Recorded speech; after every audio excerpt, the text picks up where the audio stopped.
I just watched a video of a young African American man in his mid 20s, dishearteningly explaining his frustrations of often encountering Native Africans who comes to the United States looking down at African Americans. He made a valid point, saying that they should instead feel grateful and indebted towards African Americans.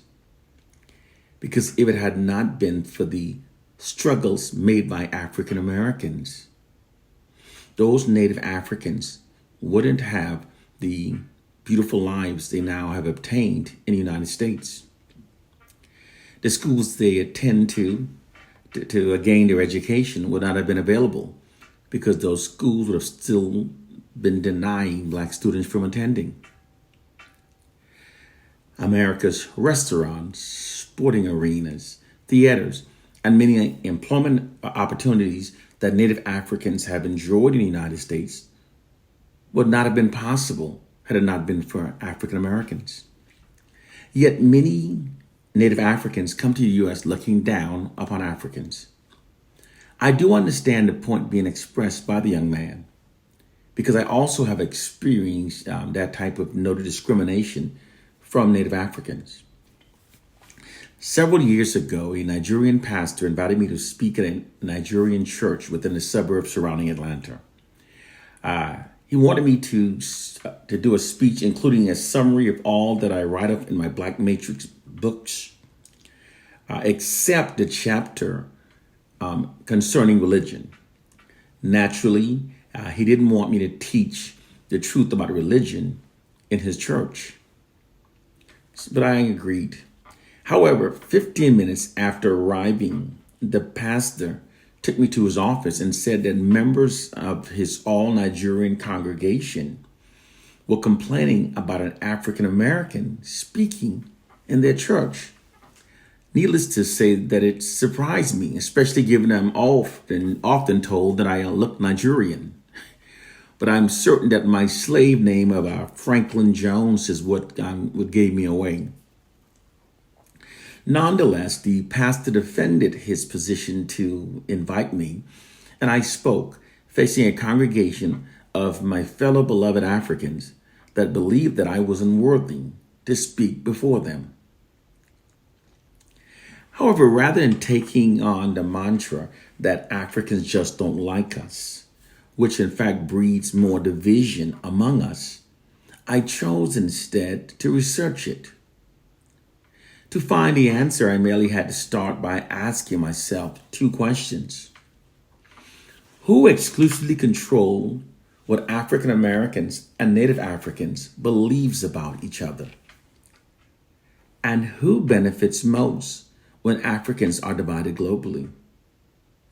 The answer to both questions is that the system of white supremacy does. This scenario of Native Africans and African Americans not liking each other is by deliberate design. It's exactly like the analogy of ants in a jar having external forces outside the jar shaking it, causing the ants to fight amongst themselves, never focusing their attentions towards the external forces that are outside the jar shaking it. The negative preconception held by many Native Africans and African Americans about each groups are created by what oppresses external forces that we've been conditioned to never point at. During the Carter administration, Dr. Zbigniew Brzezinski, a national security advisor and political scientist, warned President Jimmy Carter and all other Western nation leaders that they had to do everything possible within their powers to prevent Africans that have been spread and displaced throughout the diaspora by the European slave trade from uniting with Native Africans politically, culturally, and economically. When Africans are divided globally, we lose our global numerical advantage and we're stripped of all hopes of defeating global white supremacy. Keeping Africans divided globally allowed the white society to continue its exploitation of Africa without any global Black resistance. The white society's exploitation of Africans has provided with an era of which has flourished most throughout history. To allow this era to end would be directly against the interests of the white society. Therefore, this scenario resulted in the white society deploying fraudulent propaganda to keep we Africans divided globally. Here's how the white propagandists turned many Native Africans against we African in America. The media images shown to Native Africans of we African Americans are those that depicts African Americans in an unflattering, buffoonery, and culturally disconnected manner. Furthermore, African Americans are made to appear as criminals and thugs and as being a part of a treacherous, frightening, and insane fringe. These images reinforces negative stereotypes about African Americans and produces fear in the minds of Native Africans about we African Americans. It therefore shouldn't come as a surprise that many Native Africans develop such a negative opinion about African Americans. As a result of these media depictions, some Native Africans come to the United States looking down upon African Americans. They are looking down upon African Americans who could very well be their own blood relatives.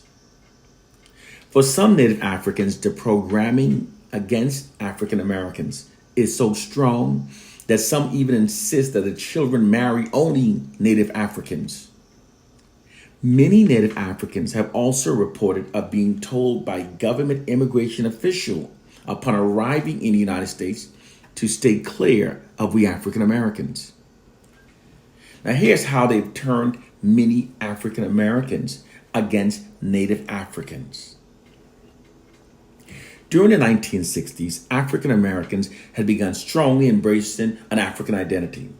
Many started declaring our love for Africa, started wearing afros, braids, dashikis, and giving ourselves African names. African Americans' allegiance towards Africa was very strong during the decades of the 1960s.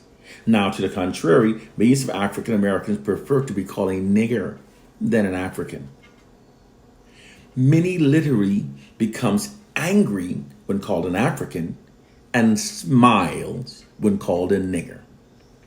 This profound change within the African American culture is by deliberate design.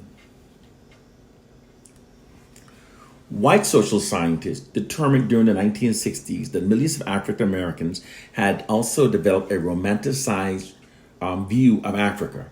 Furthermore, that this romanticized view of Africa fueled the Black Power and Black Pride movement. They also determined that African Americans' allegiance towards Africa hindered the growth of Black patriotism towards the United States. They concluded that in order for African Americans' allegiance toward the U.S. to grow, that our allegiance toward Africa had to be eroded. To meet this objective, white propaganda designers were hired to turn Africa into a source of shame and humiliation for African Americans. They achieved this objective by constantly inundating African Americans with media images of war-torn, famine-ridden, rapidly illiterate, and disease-stricken Africa. By only showing the poorest parts of Africa, this manipulated millions of African Americans to feel grateful for the enslavement of our ancestors, because the perception has become that slavery rescued us from the terrible backwardness of Africa. This increases Black allegiance towards the U.S. and dissuades us from pursuing the reparation we're still owed. Some African Americans have been so heavily demoralized and humiliated by the white media's deplorable depictions of Africa that they'll now accept any fable that allows them to claim themselves as being anything other than an African. This is why so many African Americans have embraced the false narrative that we're not Africans. Although countless millions of DNA analysis have scientifically proven that we are in fact from Africa. Psychologists call this reaction disassociation. It's a defense mechanism that evolves to put a distance between themselves and the white society's negative media depictions of Africa. All long-term demoralizing psychological warfare campaigns leaves damages to their targeted populations. This propaganda campaign also prevents African Americans from pursuing the debt the U.S. still owes us. This is because it causes many of us to perceive the enslavement of our ancestors as having been more of a rescue mission. A rescue mission that ultimately benefit our lives. That's a program that they instill in our minds. Therefore, we don't see it, many of us don't see it as a true Holocaust it was. This psychological warfare campaign is what was used to break down African American sense of black racial heritage and allegiance towards Africa, thus meeting the ruling white elites' divide and conquer global objective. When Africans are divided globally, we lose our global numerical advantage and we lose all hopes of defeating global white supremacy. The more recent ideology that we African Americans are not from Africa, but are instead Native Americans, is also false propaganda that is designed to divide we African Americans from Native Africans. That false ideology also divides we Africans and Americans from indigenous Americans. And when two oppressed people are divided, this makes the U.S. domestic system of white supremacy also stronger. They also divide us through miseducation. Okay. To further divide us African Americans from Native Africans, white historians rewrote the history of the African slave trade. Their revision intentionally makes the white invaders appear more humane and shifts the blame of the African slave trade more greatly upon Native Africans. The history of the African slave trade taught to Africans throughout the diaspora, students, deliberately hides the brutal massacre of countless African warriors that died in battles trying to rescue their captured loved ones from the slave ship. As the African warriors charged the beaches, the ship's crew shot cannons and rifle bullets into their bodies, leaving thousands of blood-soaked black bodies laying on the beaches of the African sand. The number of Africans that died in the battles fought against the white invaders far exceed many times over the number of Africans that may have assisted in the slave trade. The hiding of these fierce battles and massacres is being deliberately done to perpetuate the lie that most Africans were sold away by other Africans, shifting our aggressions against Africans. To further convey the falsehood that most African slaves were sold away by Native Africans, several white artists were hired to create pictures of Africans selling their fellow Africans to the white invaders. These propaganda arts are designed to shift the culpability of the African slave trade away from the white society and redirect it, placing blame upon we Africans. Reproductions of those drawings and paintings can still be found within our whitewashed school textbooks. Therefore, every time a black student goes to the chapter covering slavery, he is seeing those pictures. Those pictures there are placed between the text, subliminally conveying the message that most of our enslaved ancestors were sold away by Africans, therefore telling us it was Africans who wronged us. However, furthermore, to believe that the greedy white invaders went into Africa with weaponry advantages of guns and cannons, but rather than maximizing their profits, they instead choose to purchase most of the slaves, it's ridiculous. Because such a claim totally contradicts over 400 years of demonstrative evidence and behaviors by Caucasians in regards to their treatment of black people, especially when it comes to making profit. Moreover, critically think and ask yourself this question. If Africans owned all the natural resources of gold, diamonds, oils, minerals, etc., and Western money had nothing that Africans had no value in Africa, and the West had nothing that Africa needed whatsoever, how then could the white society have purchased most of their slaves? What possible commodity did the white invaders have that was of such great value and that they possess in high such abundance that they could have used to purchase the many millions of Africans that they stole? And why wouldn't the greedy white invaders maximize their profit by using their weaponry advantages of rifles and cannons to steal most of their African slaves? Once you start critically thinking and look at the facts as they truly were, it becomes clear that most of our enslaved ancestors were not sold away. The history of the slave trade has been distorted to shift our collective aggressions against Native Africans. We have to understand when the white man he's using his monopoly over information to shape our minds in ways that serve the white society. It's who he is, it's what he's always done. And it's the people inherently are. Those of us who don't critically think never recognizes how our minds are being manipulated to think in ways that serves and protects the system of white supremacy. This is our hidden reality. And this is why we have such these negative views about each other, because who controls what we believe about ourselves? The white society does. And they control what we believe about each other. The narrative that African Americans is being negatively controlled by the white society. The white society controls our media images.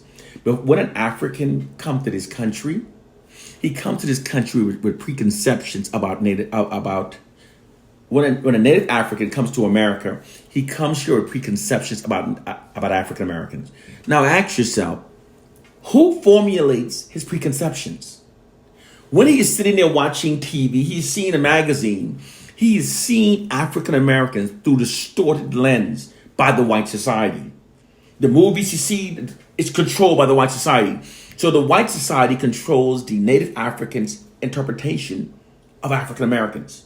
Now, you know, when Africans come to America and they're being looked down by African Americans, they call them all these negative names, you have all kind of names. And many Africans talk about how the African American children picked at them in schools, talked about them, laughed at them, mocked them.